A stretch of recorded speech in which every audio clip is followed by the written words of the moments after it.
ចូលចិត្តខ្ញុំតើមានភាពខុសគ្នាទេជាការពិតណាស់មានខ្ញុំមិនត្រូវការអ្នកទទួលខុសត្រូវចំពោះវាទេតើអ្នកធ្លាប់ព្រឺវាទេតើគ្មានស្នេហារៀបការវាគ្រាន់តែជាការប្រយុទ្ធប្រសិនបើអ្នកមិនចូលចិត្តខ្ញុំហេតុអ្វីបានជាអ្នករៀបការជាមួយខ្ញុំប៉ុន្តែយើងមានប្តីប្រពន្ធរួចហើយម៉េចយើងមិនរៀបការអ្នកណាប្រាប់អ្នកនោះមនុស្សពីរអ្នកត្រូវរៀបការតារាបណាពួកគេកេងតើអ្នកពិតជាចង់ឃើញមែនទេតើមានអ្វីនៅក្នុងចិត្តរបស់អ្នកហេតុអ្វីបានជាអ្នកនៅតែគិតអំពីវាខ្ញុំសុំទោសទោះបីខ្ញុំខំប្រឹងខ្ញុំនៅតែមិនអាចទទួលយកបានរឿងខ្លះក្នុងសម័យនេះប្រសិនបើខ្ញុំធ្វើឲ្យអ្នកមានអារម្មណ៍មិនស្រួលខ្ញុំសុំទោសអ្នកមិនអីទេល្អណាស់កុំបារម្ភខ្ញុំដឹងអ្នកគ្រាន់តែធ្វើបែបនេះដើម្បីលួងលោមតាខ្ញុំក៏អាចលេងជាមួយអ្នកបានដែរយ៉ាងណាមិញសុខភាពរបស់ជីតាគឺជារឿងសំខាន់បំផុតស៊ីនយូអ្នកពិតជាមនុស្សល្អ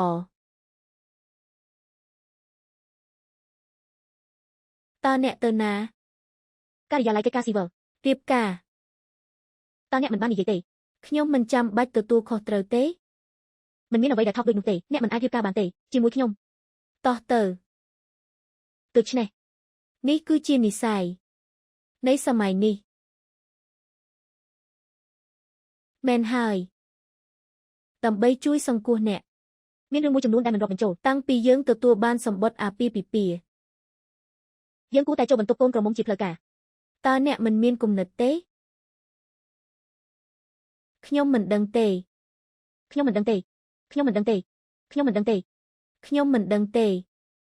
បន្ទាប់មកតើអ្នកអាចឲ្យខ្ញុំទៅផ្ទះបានទេខ្ញុំនឹងយករបស់ខ្លះហើយត្រឡប់ទៅជាមួយអ្នកវិញស៊ីនប្រាកដក្មេងស្រីនេះផ្អែមល្ហែមណាស់តើអ្នកកំពុងសើចអ្វីអរគុណប្តីតើអ្នកហៅខ្ញុំថាអ្វីប្តីតើអ្នកមិនអាចហៅខ្ញុំបានទេបាទប៉ុន្តែប្រាកដជាការពិតណាស់បំភ្លេចវាខ្ញុំមិនចូលចិត្តវាទេស្នេហាអាចរួមដំណើរយឺតខ្ញុំមិនជឿលើបងស្រីរបស់ខ្ញុំទេនាងពិតជាមិនអាចនៅជាមួយនាងបានទេមែនហើយខ្ញុំពិតជាមិនចាំបាច់វាមិនអីទេខ្ញុំអាចត្រឡប់ទៅវិញដោយខ្លួនឯងបន្ទាប់មកតើអ្នកអាចផ្ញើសារមកខ្ញុំបានទេមិនអីទេអញ្ចឹងបន្ថយល្បឿន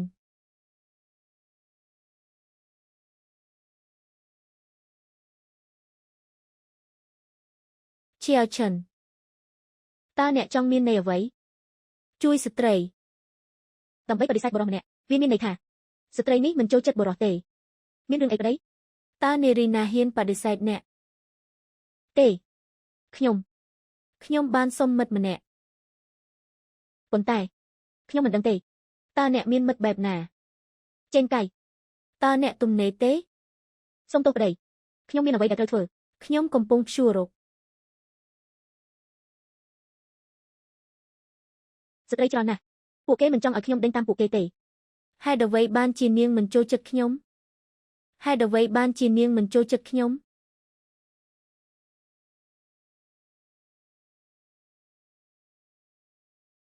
តោះទៅ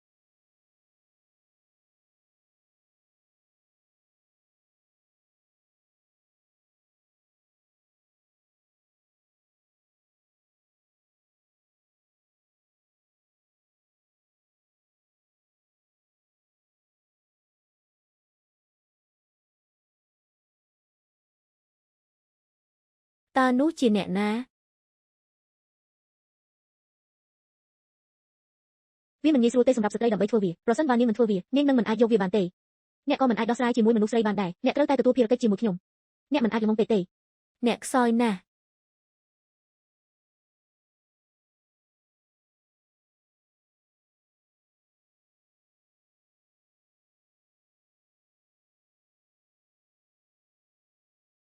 ប្រាប់ខ្ញុំតើអ្នកណាជាអ្នកបញ្ជូនអ្នកមកទីនេះតើអ្នកគិតថាអ្នកជានរណាអ្នកមិនមានលក្ខណៈសម្បត្តិគ្រប់គ្រាន់ទេជម្រាបសួរប្តីរបស់ខ្ញុំឡើងមកទីនេះប្តីខ្ញុំឪពុករបស់អ្នកនៅទីនេះនៅថ្ងៃនេះ កុំហ៊ាននិយាយចេញពីមាត់ខ្ញុំ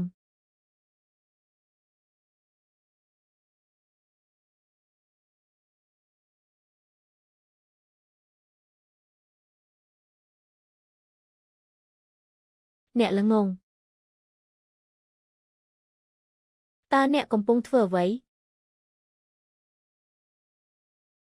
តើអ្នកសុខសប្បាយទេខ្ញុំមិនអីទេ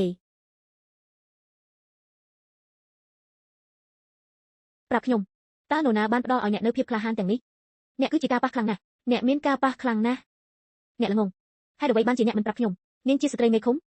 ខ្ញុំក៏មិនបានដឹងដែរខ្ញុំទើបតែដឹងនាងជាស្ត្រីនៃចៅក្រមស្រុកបេសកកម្មគឺជាកិច្ចការរបស់ខ្ញុំអ្នកមិនបានដឹងរឿងនោះទេហេតុអ្វីបានជាអ្នកមិនប្រាប់ខ្ញុំនឹងមិនយកវាទេទោះបីជាបេសកកម្មនេះសម្រាប់ខ្ញុំក៏ដោយអ្នកគួរតែស្គាល់ដៃរបស់ខ្ញុំប្រាប់ខ្ញុំ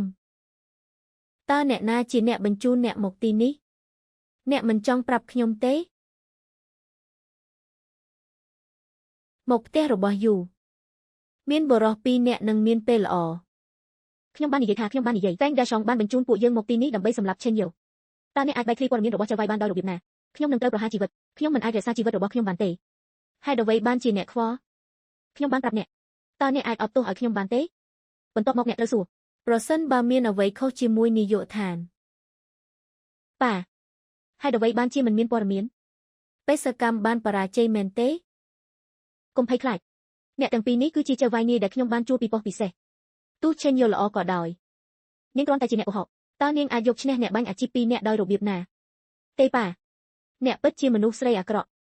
រាល់ពេលដែលខ្ញុំឆ្លោះជាមួយនាងធ្វើឲ្យខ្ញុំបរាជ័យរាល់ពេលហើយនាងធ្វើឲ្យខ្ញុំសោកសៅគ្រប់ពេលអ្នកនៅក្មេងពេកអ្នកមិនមានស្ថិរភាពគ្រប់គ្រាន់ដើម្បីធ្វើកិច្ចការល្អខ្ញុំនឹងធ្វើវាដោយខ្លួនឯងនៅពេលនេះខិតខំសិក្សាឃើញចំណុចក្រហមទាំងពីរនេះទេតារាប់ណាចំណុចក្រហមទាំងពីរនេះនៅតែមានវាមានន័យថាបេសកកម្មរបស់ពួកគេបានបរាជ័យប្រសិនបើចំណុចក្រហមបាត់តើវាអាចទៅជាយ៉ាងណាតើចំណុចក្រហមអាចបាត់ដោយរបៀបណាប្រសិនបើចំណុចក្រហមបាត់មានន័យថាបេសកកម្មបរាជ័យវាមិនអាចទៅរួចទេវាត្រូវតែខូចខ្ញុំនឹងហៅពួកគេខ្ញុំនឹងហៅវាឲ្យបានឆាប់តាមដែលអាចធ្វើទៅបានវានឹងពិបាកសម្រាប់ខ្ញុំនឹងហៅខ្ញុំបានហៅឧក្រិដ្ឋជន2នាក់ពួកគេនៅក្នុងដៃដែលពោពេញទៅដោយល្បិចតើយើងគួរធ្វើអ្វីឥឡូវនេះគឺឆេនយ៉ូនិងឆេនដែលចេញពីគម្រោងណាមួយទេពួកគេមិនអាចស្វែងយល់អំពីរឿងនេះបានទេនោះជាការល្អដាក់រូបប៉ុន្មានសញ្ញាចេញហើយបញ្ចេញមតិសាធារណៈខ្លះយើងនឹងប្រើអ្នកប្រមាញ់ជាការណែនាំ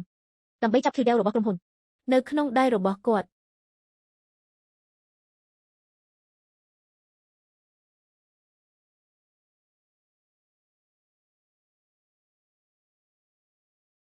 ខ្ញុំមិននឹកស្មានថាបរិសុទ្ធចំណាស់របស់ខ្ញុំនោះទេនឹងរងចាំថ្ងៃនេះតើអ្នកនឹងរៀបការនៅពេលណាជីតាខ្ញុំចង់រងចាំរឿងរបស់យូរ៉ែននិងយ៉ូដែលត្រូវដោះស្រាយយើងនឹងរៀបចំពិធីមង្គលការនោះជាការល្អយើងនឹងរៀបការខ្ញុំមានចៅប្រុសម្នាក់